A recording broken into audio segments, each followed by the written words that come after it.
केना कहूँ हमरे दिल के कते खास छी यहाँ, केना कहूँ हमरे दिल के कते खास छी यहाँ। जिस्म सा दूर छी मगर यह सदनी हर पल दिल के पास छी यहाँ।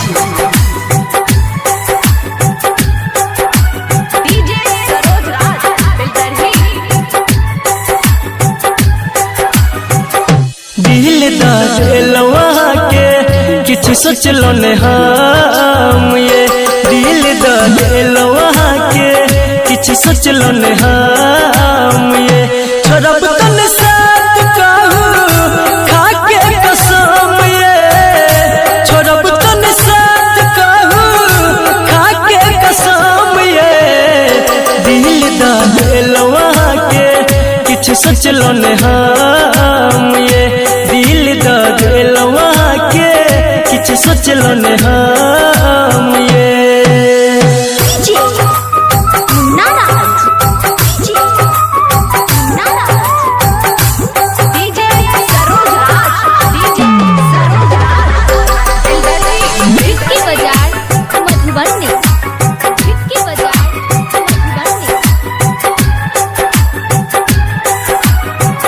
पहले नजर में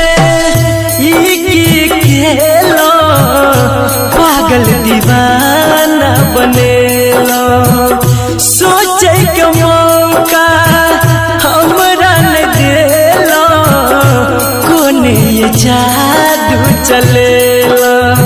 ये सजनी बोलू ने किया शर्माई छी।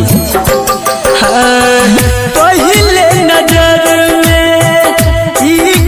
खेलो पागल दीवाना बनेलो, सोचे के मौका हमरा न देलो, कोन ये जादू चलेलो।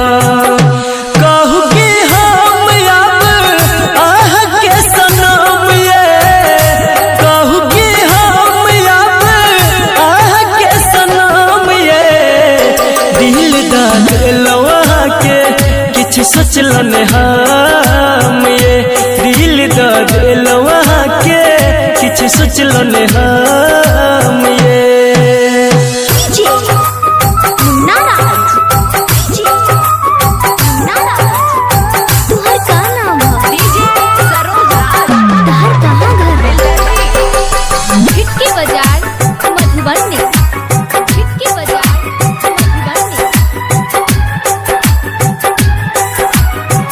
दुख सुख दोनों कोई संगे में बाटब, कहियो ने हमरा डांटब, जिंदगी में गम हम आबे न देब, ये हंस हंस के दिन ये काटब।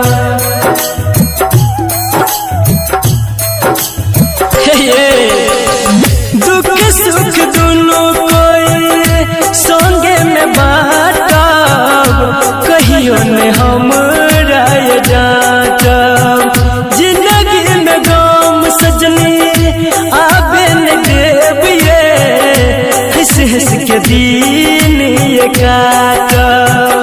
रटर भी कैसे कहे बनब बेरहम, ये संदीप सुमन कहे बनब बेरहम, ये दिल दिलवा के किछु सोचलो ने हम, ये दिल दिलवा के किछु सोचलो ने हम।